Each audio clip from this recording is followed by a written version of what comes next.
Little Star Swanders channel ni subscribe, like, share Mario comment చేయండి Moreno videos కోసం thanks for your support.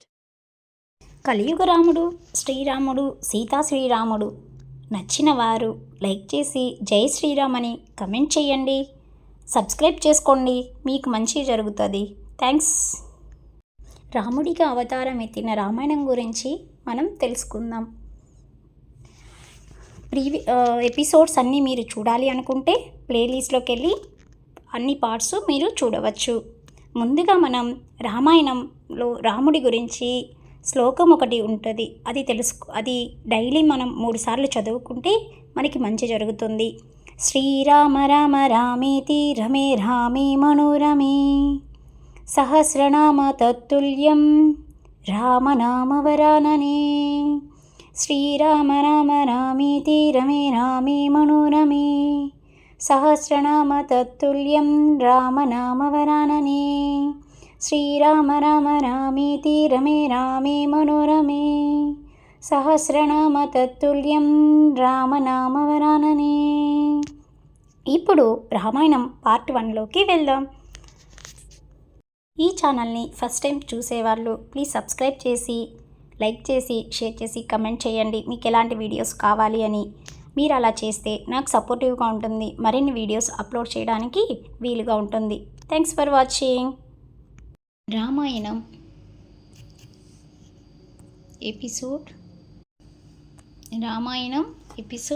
62కి welcome. Previous episodes చూడాలనుకున్న వాళ్ళు ప్లేలిస్ట్లో ఉంటాయి, చూడొచ్చు. అదేవిధంగా న్యూ వీడియోస్ వినాలనుకున్న వాళ్ళు మా ఛానల్ని సబ్స్క్రైబ్ చేసుకొని పక్కనే ఉన్న బెల్ ఐకాన్ని క్లిక్ చేస్తే మీకు నోటిఫికేషన్స్ వస్తాయి. హనుమంతుడు సీతమ్మ దగ్గర సెలవు తీసుకొని ఉత్తర దిక్కుకు వచ్చి లంకాపట్నమునకు రావడము, సీతమ్మ తల్లి దర్శనము చేయడము అయిపోయింది. ఆ రావణుడికి ఒక్క మాట చెబితే ఏమన్నా ప్రయోజనం ఉంటుందేమో, దర్శనం ఇవ్వమని అడిగితే వాడు ఎలాగూ ఇవ్వడు. అందుకని వీడికి అత్యంత ప్రియమైన ఈ ప్రమదానవనమును అశోకవనం నాశనం చేస్తే వాడు నన్ను పిలుస్తాడు అని అనుకుని భీమరూపుడై అశోకవనం మీద ఎగిరాడు. ఆయన తొడల వేగానికి అక్కడున్న చెట్లు ఎగిరిపోయి హనుమాన్ చేసిన నాదానికి అక్కడున్న పక్షులు గుండెలు బద్దలై కింద పడిపోయాయి. అక్కడున్న సరోవరంలోని నీళ్ళని బయటికి తోసేసాడు. హనుమాన్ చేస్తున్న విధ్వంసములకు అక్కడున్న రాక్షసుడు ఉలికిపడి లేచాడు. రాక్షస స్త్రీలు సీతమ్మ దగ్గరికి వచ్చి, ఈ కోతి చాలా చిన్నగా ఉన్నప్పుడు ఈ చెట్టు మీద కూర్చొని ఉండడము చూసాము. నీ దగ్గరికి వచ్చి కిచకిచలాడినట్టు మాకు అనుమానం. ఆ కోతి ఎవరు అని అడిగారు. సీతమ్మ, పాము కాళ్ళు పాముకి తెలియాలి. ఆయన రాక్షసుడో వేరొకడో తెలుసుకునే శక్తి నాకెక్కడ ఉన్నది? ఆయనెవరో మీకే తెలియాలి, నాకు తెలియదు అన్నది. రాక్షస స్త్రీలు పరుగున రావణుడి దగ్గరికి వెళ్ళి ఎక్కడ నుంచి వచ్చిందో కానీ మహావానరము ఒకటి వచ్చింది. అది ఇంద్రుడి దూతో, కుబేరుడి దూతో, విష్ణువు దూతో, యముడి దూతో మాకు తెలియదు. అది అశోకవనము అంతటిని నాశనం చేసింది. సీత కూర్చొని సింసుప్రావృక్షాన్ని మాత్రం అది వదిలిపెట్టేసింది. అలసట చేత వదిలిపెట్టిందో కావాలని వదిలిపెట్టిందో తెలియదు. అలసటని అనుకోవడానికి వీలు లేదు. ఇంత అశోకవనాన్ని నాశనం చేసిన వానరానికి సింసుప్రావృక్షం నాశనం చేయడం పెద్ద లెక్క కాదు. అది కావాలనే వదిలిపెట్టింది. ఏ కాంత మీద అయితే ఏ మనసుని కామము ఉంచావో ఆ సీతతో ఈ వానరము మాట్లాడింది అని చెప్పారు. రావణుడికి ఎక్కడ లేని కోపం వచ్చి 80,000 రాక్షస కింకరుల్ని పిలిచి, మీరందరూ వెళ్ళి ఆ మహావానరమును పట్టి బంధించండి, లేకపోతే సంహరించండి అని చెప్పి పంపించాడు. జయత్యుభో రామో లక్ష్మణస్య. ఈ శ్లోకమును జయమంత్రం అంటారు. ఈ సమయంలో హనుమంతుడు అక్కడ ఉన్న తోరణం మీద కూర్చొని ఈ జయమంత్ర శ్లోకములను చెప్పాడు. రాముడు లక్ష్మణుడు విశిష్టమైన బలముతో వర్ధిల్లుతున్నారు. ఆ రాముడి చేత రక్షింపబడిన వానర రాజైన సుగ్రీవుడు జయము చేత శోభిల్లుతున్నాడు. రాముడికి దాసుడి నేను. నా పేరు హనుమ. నేను యుద్ధంలో వేరుగా ఆయుధములు వాడను. ఈ రావణుడి సైన్యాన్ని నా అరికాళ్ళ కింద పెట్టి తొక్కేస్తాను. నా పిడుగు ఉద్దులతో చంపేస్తాను. పెద్ద పెద్ద చెట్లతో రాళ్లతో కొడతాను. 1000 మంది రావణాసురులు నా భుజముల కింద ఈ కిటకములతో సమానం. నన్ను ఆపగలిగేవాడు ఈ పట్నములో లేడు. సీతమ్మకి నమస్కరించి ఎలా వచ్చాను అలా సముద్రాన్ని దాటి వెళ్ళిపోతాను. నన్ను పట్టగలిగే మొనగాడు ఈ లంకాపట్నంలో లేడు అని జయమంత్రాన్ని చెప్పాడు. 80,000 రాక్షస కింకరుల మూక హనుమంతుడి మీదికి రకములైన ఆయుధములు వేశారు. చండ ప్రచండుడైన హనుమంతుడు ఆ తోరణానికి ఉన్న నినుప పరిగని ఒకదాన్ని పీకి దానితో వాళ్ళందరినీ కొట్టాడు. కళ్ళు మూసి తెరిచేలోగా అక్కడ ఆ రాక్షసులు మాంసపు ముద్దలు, రక్తపు మురకలతో ఆ ప్రాంతం నిండిపోయింది. మళ్ళీ ఆయన తోరణం ఎక్కి కూర్చున్నాడు. ఆయనకి దూరంగా వెయ్యములతో ఉన్న ఒక ప్రసాదం కనపడింది. ఆ ప్రసాదం మీదకి ఎక్కి నిలబడి ఒక పెద్ద నాదము చేశాడు. అది వినేసరికి లంకపట్నంలో కొన్ని వేల మంది గుండెలు బద్దలయ్యాయి. చెవుల వెంట ముక్కలు వెంట నెత్తురు కారి చనిపోయారు. ఆయన తొడలు కొడితే ఆ శబ్దానికి కొంతమంది రాక్షసులు చనిపోయారు. ఆ ప్రసాదానికి మధ్యలో ఉన్న బంగారు స్తంభమును పీకి గాలిలో గిరగిరా తిప్పితే ఆ వేగానికి అందులో నుంచి అగ్ని పుట్టి ఆ ప్రసాదానం అంతా కాలిపోయింది. ఆ ప్రసాదానికి కాపలా ఉన్న 100 మంది రాక్షసుల్ని కూడా కొట్టి చంపాడు. మా వానరములలో ఏది 10 ఏనుగుల బలం కలిగిన వారు, 100 ఏనుగుల బలం కలిగిన వారు, 1000 ఏనుగుల బలం కలిగిన వారు, 10,000 ఏనుగుల బలం కలిగిన వారు, అంతకన్నా ఎక్కువ బలం కలిగిన వారు ఉన్నారు. భూమికి అడ్డంగా ఎగరగలిగే వాళ్ళు, నిలువుగా ఎగరగలిగే వాళ్ళు భూమండలం అంతటా సీతమ్మ కోసం అన్వేషిస్తున్నారు. వాళ్ళెవరూ మిమ్మల్ని విడిచిపెట్టరు. సుగ్రీవుడే బయలుదేరి లంకలో అడుగుపెట్టిన నాడు ఈ లంక మీరు, ఆ రావణుడు ఎవరూ లేరు. ధర్మాత్ముడైన రాముడితో వైరం పెట్టుకున్న కారణం చేత మీరందరూ మడిసిపోతారు అని చెప్పి తోరణం మీదికి వచ్చి జయమంత్రం చెప్పాడు. 80,000 మంది చనిపోయారన్న విషయం తెలుసుకున్న రావణుడు ప్రహస్తుడి కుమారుడైన జంబుమాలిని పంపాడు. గాడిదలు పూనిచ్చ రథం ఎక్కి జంబుమాలిని యుద్ధానికి వచ్చాడు. హనుమంతుడు ఆ జంబుమాలిని మీదికి ఒక పెద్ద రాయిని విసిరాడు. బాణములతో జంబుమాలిని ఆ రాయిని కొట్టి ముక్కలు చేశాడు.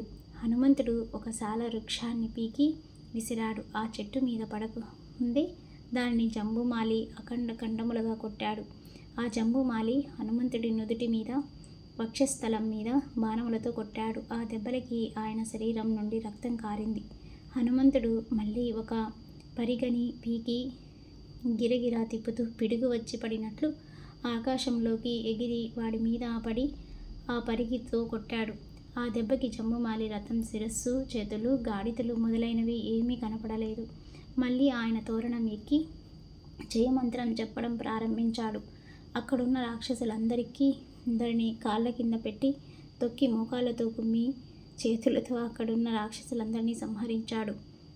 జంబుమాలి వెనుక వెళ్ళిన సైన్యం అంతా మరణించారు అని రావణుడికి కబురు వెళ్ళింది.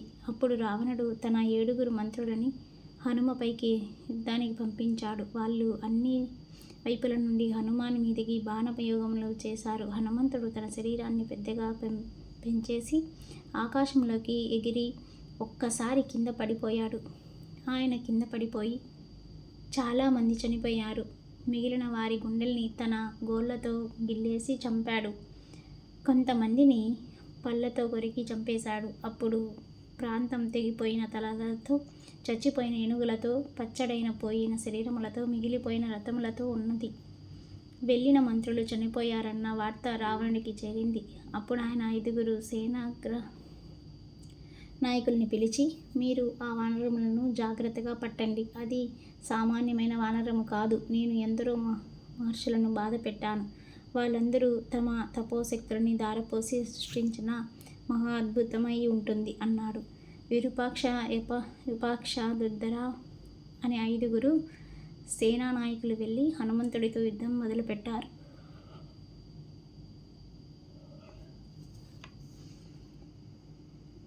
హనుమంతుడితో యుద్ధం మొదలుపెట్టారు. వాళ్ళలో దురుద్రుడు వేసిన 3 ఇనుప బాణములు హనుమంతుడి తలలో తగిలాయి. ఆగ్రహించిన హనుమంతుడు ఆకాశంలోకి ఎగిరి తన శరీరాన్ని పెంచాడు. ఆకాశంలోకి హనుమంతుడు ఎగిరాడని ఆ సేన నాయకులు అలా చూశారు. అంతే, ఆయన ఆ దుర్ధుడి రథం మీద పడిపోయాడు. హనుమంతుడి శరీరం కింద దుర్ధతుడు, ఆయన రథం అన్నీ పచ్చడైపోయి ఉన్నాయి. మిగిలిన వారిలో ఇద్దరు ఆయన వైపు పరుగులు తీశారు. హనుమంతుడు ఒక పెద్ద చెట్టుని పేకిలించి దానితో ఆ ఇద్దరిని కొట్టాడు. ఆ దెబ్బకి ఆ ఇద్దరు మరణించారు. మిగిలిన ఇద్దరిని సంహరించాడు. ఈ వార్త విన్న రావణుడు సభలో అటూ ఇటూ తేరిపారి చూసి తన చిన్న కుమారుడైన అక్షకుమారుని మీద ఆయన చూపులు ఆగాయి. తండ్రి తన వంక చూడగానే అక్షకుమారుడు ప్రజ్వలిల్లుతున్న అగ్నిలా పైకి లేచి సంతోషంగా యుద్ధానికి వెళ్ళాడు. ఆ పిల్లవాడిని చూడగానే ఈ పిల్లవాడు ఎంతో బాగున్నాడు, చిన్నవాడే కానీ చూస్తుంటే అగ్నిహోత్రంలా ఉన్నాడు, కాసేపు వీడిని యుద్ధం చేయనిద్దాం అని హనుమంతుడు అనుకున్నాడు. అక్షకుమారుడు వేసిన బాణం పరంపర నుండి హనుమంతుడు సూక్ష్మ రూపంలో దొరకకుండా తిరుగుతున్నాడు. అక్షకుమారుడు హనుమంతుడి శరీరంలో ఖాళీ లేకుండా బాణములతో కొట్టేశాడు. అప్పుడు హనుమంతుడు, దేవతలు కూడా వీడి యుద్ధానికి చూసి సంతోషిస్తారు. ఇంట్లో అగ్ని ఉందని చూస్తూ ఊరుకుంటే ఇల్లు అంటుకుంటుంది, ఇక వీడిని చంపవలసిందే అనుకుని ఆకాశంలోకి ఎగిరి శరీరమును పెద్ద చేసి కింద పడ్డాడు. గుర్రాలు, రథం, సారథి చనిపోయాడు. కానీ అక్షకుమారుడు మాత్రం ఎగిరి గాలిలోకి వెళ్ళి ఆకాశం నుండి యుద్ధం చేశాడు. హనుమంతుడు గాలిలోకి ఎగిరి అక్షకుమారుడి పాదములను పట్టుకొని వేగంగా కిందికి లాగి నేలకేసి బాదాడు. ఆ దెబ్బకి అక్షకుమారుడు కళ్ళు పేలిపోయి, గుడ్లు ఎగిరిపోయి, తలకాయ 1000 ముక్కలు, కడుపు బద్దలైపోయి, పేగులు బయటకు వచ్చాయి. తన చిన్న కుమారుడు మరణించాడన్న వార్త విన్న రావణుడికి జీవితంలో మొదటిసారి బాధ, భయం అంటే ఏమిటో తెలిసి వచ్చింది. అప్పుడు ఆయనకి ఎవరిని పంపాలో అర్థం కాక ఇంద్రజిత్ వంక చూసి, నిన్ను పంపకూడదు, కానీ ఇవాళ నిన్ను పంపక తప్పడం లేదు. చాలా జాగ్రత్తగా వెళ్ళు. లంకాపట్నం భద్రత అంతా నీ చేతులలో ఉన్నది. ఒక్కసారి అస్త్రాలన్నింటినీ మననం చేసుకుంటూ వెళ్ళు. ఎలాగైనా సరే ఆ వానర వీరుడి వేగం తగ్గించి పట్టుకో. అవకాశం దొరికితే వాడిని సంహరించు అని చెప్పి పంపాడు. ఇంద్రజిత్ రావణుడికి ప్రదక్షిణం చేసి బయలుదేరాడు. ఇంద్రజిత్, హనుమంతుడు ఒకరికొకరు దొరకకుండా యుద్ధం చేసుకుంటున్నారు. ముందు ఈ వానరము యొక్క వేగం తగ్గించాలి అనుకుని ఇంద్రజిత్ హనుమ మీదకి బ్రహ్మాస్త్రాన్ని ప్రయోగించాడు. ఆ సమయంలో హనుమంతుడికి పూర్వం బ్రహ్మగారిచ్చిన వరం, ఏ అస్త్రము నిన్ను ఏమీ చెయ్యలేదు, జ్ఞాపకం వచ్చి ఇది బ్రహ్మాస్త్రం అనగా బ్రహ్మగారి పేరు మీద ఉన్న అస్త్రం, నేను దీనిని గౌరవించాలి. నేను ఆయనని తలుచుకొని నమస్కరించుకోగానే అది నన్ను వదిలేస్తుంది, కానీ నేను దీనికి కొంతసేపు కట్టుబడి ఉంటాను అనుకున్నాడు. బ్రహ్మాస్త్రానికి కట్టుబడడం వలన హనుమంతుడు నేల మీద పడిపోయాడు. ఈలోగా అక్కడున్న రాక్షసుడు పరిగెత్తుకుంటూ వచ్చి కన్నబడ్డ గుడ్డ ముక్కలతో హనుమంతుడి కాళ్ళు, చేతులు కట్టేసి కర్రలతో కొట్టారు. హనుమంతుడు ఈ రాక్షసుల్ని ఎంతసేపు చంపుతాను, ఒక్కసారి రావణుడిని చూస్తాను అనుకొని అలా ఉండిపోయాడు. ఇంద్రజిత్ అనుకున్నాడు, ఈ రాక్షసులు బుద్ధిహీనులు. నేను బ్రహ్మాస్త్రంతో కడితే వీళ్ళు వెళ్ళి తాళ్ళతో కట్టారు. బ్రహ్మాస్త్రము చేత నిర్బంధించబడ్డ వ్యక్తిని వేరొక దానితో కడితే ఆ బ్రహ్మాస్త్రం వదిలేస్తుంది. ఒక్కసారి బ్రహ్మాస్త్రం వేయబడ్డ వ్యక్తి మీద ధనుర్వేదంలో ఉన్న ఏ అస్త్రము మళ్ళీ సూర్యోదయం అయ్యే వరకు పనిచేయదు. ఇప్పుడు ఈయన తలుచుకుంటే ఏమన్నా చేయగలడు, కానీ ఆ వానరానికి అస్త్రం వదిలేసిందన్న విషయం తెలియలేదు. వీళ్ళు కట్టేయడం వలన ఇంకా బ్రహ్మాస్త్రమే పట్టుకొని ఉందనుకుంటున్నాడు అని అనుకొని సంతోషపడ్డాడు. వాళ్ళు హనుమంతుడిని ఈడ్చుకుంటూ తీసుకెళ్ళి రావణుడి దగ్గర నిలబెట్టారు. ఇక ఒక నల్లని మబ్బుని కానీ, ఒక కాటుక కొండని కానీ తీసుకొచ్చి సింహాసనం మీద పెట్టినట్టుగా రావణుడు సింహాసనం మీద కూర్చొని ఉన్నాడు. రత్నములు, వజ్రములు, స్ఫటికములు తాపడము చెయ్యబడ్డ ఒక పెద్ద ఉత్తమమైన వేదిక మీద కూర్చొని ఉన్నాడు. రావణుడికి వానరమైన హనుమంతుడితో మాట్లాడడం సిగ్గుగా అనిపించింది.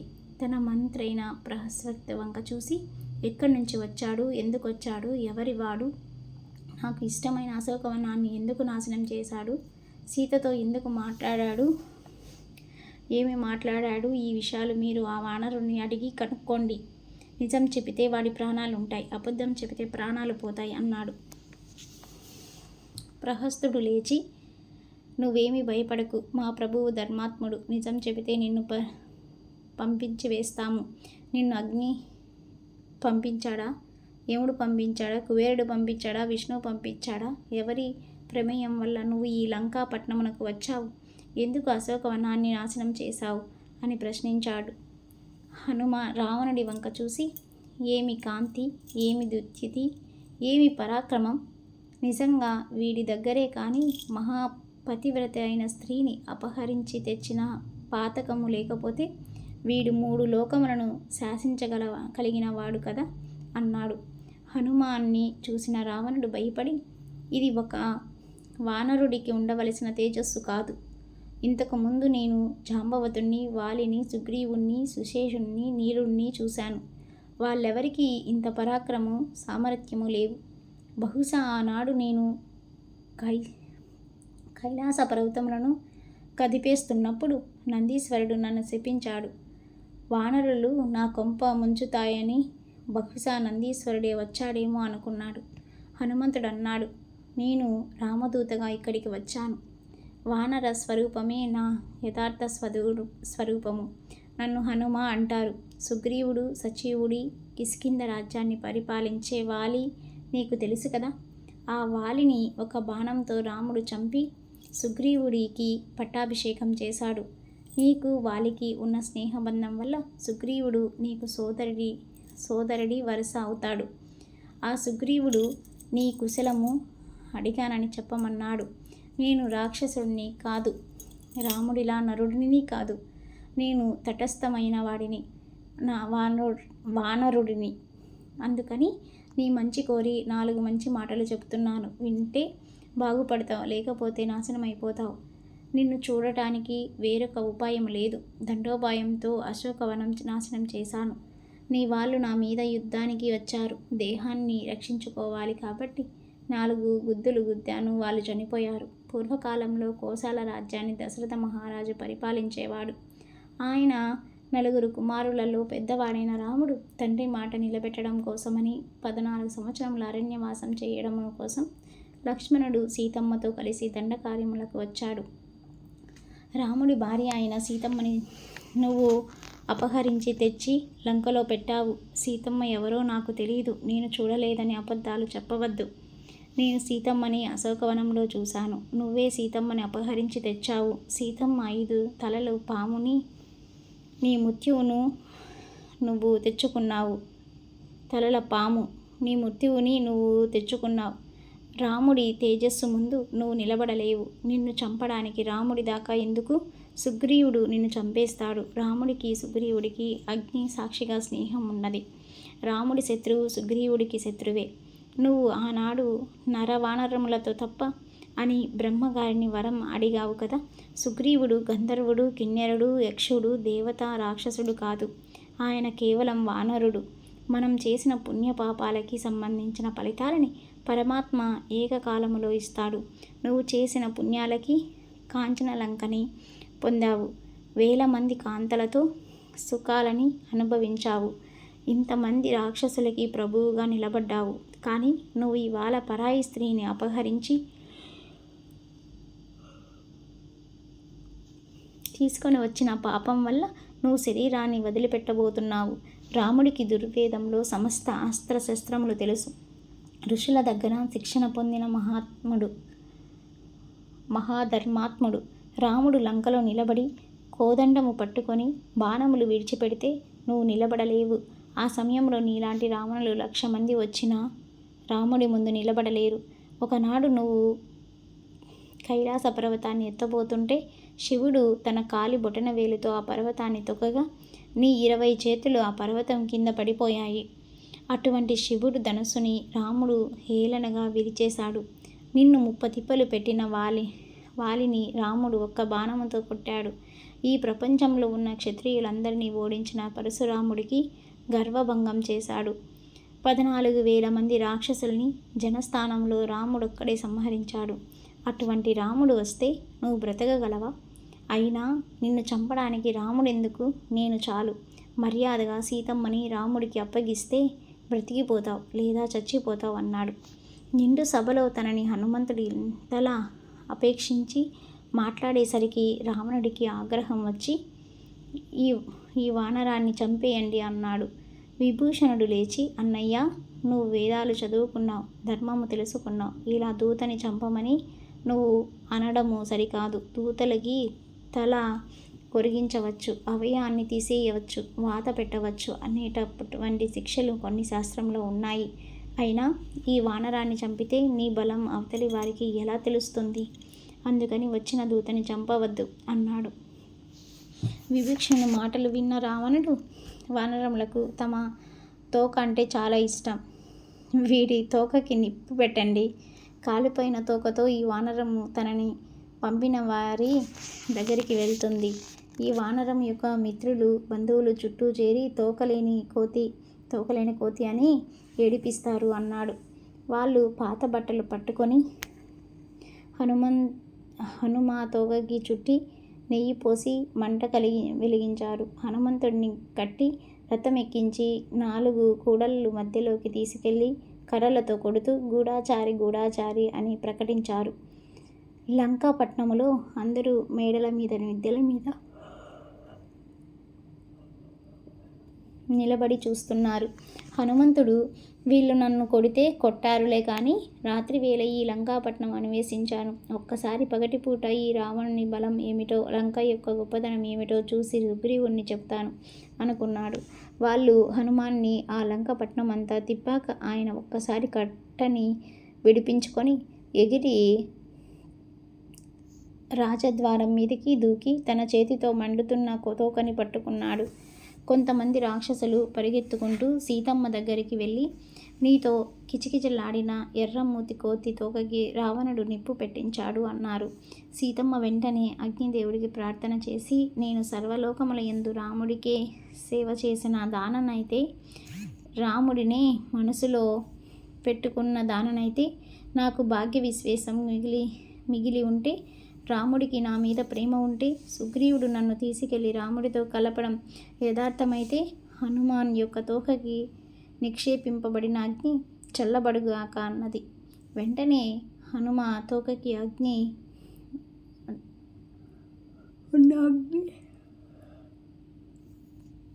అప్పుడు ఆయన అనుకున్నాడు, చల్లగా అయిపోయింది.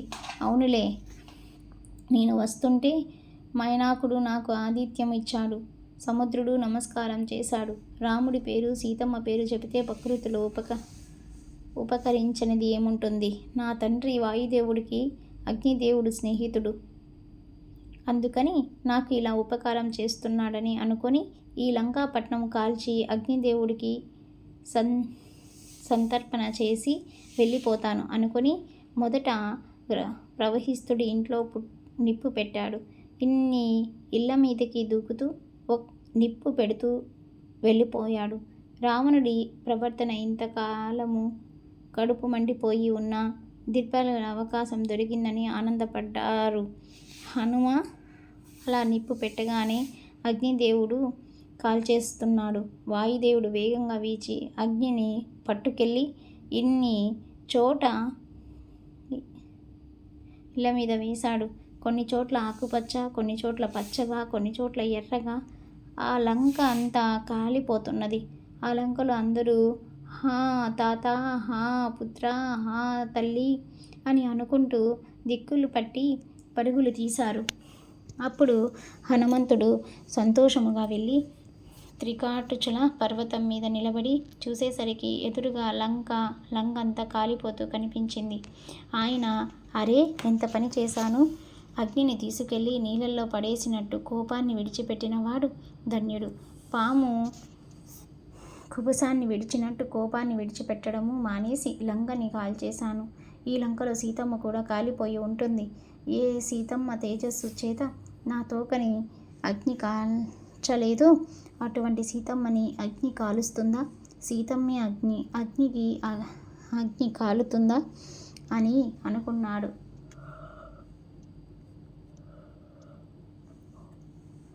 ఇంతలో అటుగా వెళ్తున్న చారిణులు, ఏమి ఆశ్చర్యము! ఇవాళ ఒక వానరుడైన హనుమాన్ నిరుజముల సముద్రాన్ని దాటి లంకాపట్నము అగ్నికి ఆహుతి చేశాడు. ఆ లంక అంత కాలిపోతున్నది కానీ సింసుప్రాక్షం ఆ వృక్షము కింద కూర్చున్న సీతమ్మకి ఎటువంటి అపకారం జరగలేదు. అలాగే విభీషణుడి ఇంటికి కూడా ఏమీ జరగలేదు అన్నారు. హనుమంతుడు వృక్షం కింద కూర్చున్న సీతమ్మ దగ్గరికి వచ్చి, అమ్మ, లంకంతా కాల్చేశాను. రావణుడికి చెప్పవలసిన మాట చెప్పేశాను. నువ్వేమీ బెంగ పెట్టుకోకు. వాడు ఇప్పటికే భయంతో సగం చచ్చిపోయాడు. రాముడి కోసం వాడిని వదిలేశాను. లేకపోతే వాడి 10 తలకాయలు గిల్లేసేవాడిని. అమ్మా, నేను బయలుదేరుతాను. తొందరలోనే నీకు పట్టాభిషేకం జరుగుతుంది. శోకమునకు గురి కావద్దు అని సీతమ్మతో చెప్పి ఒక్క దూకు దూకి ఆకాశంలోకి ఎగిరి నల్లటి వనములతో ఎర్రటి మచ్చలు కలిగిన ఏనుగులతో ఉన్న అరిష్టమనే పర్వతం మీద దిగి అక్కడి నుంచి బయలుదేరాడు. హనుమాన్ ఆ పర్వతం మీద నుంచి ఎగిరేసరికి అది భూమిలోకి నొక్కుకుపోయింది. నెక్స్ట్ ఎపిసోడ్లో అలా హనుమంతుడు తీసుకున్న ఆ గుర్తులు, జ్ఞాపకాలు దశరథ మహారాజు కుమారుడైనటువంటి రామచంద్రుడికి ఎలా చెప్తాడో నెక్స్ట్ ఎపిసోడ్లో చూద్దాం. Little Star Swanders channel ni subscribe, like, share Mario comment Chayandi Moreno videos. Go some thanks for your support.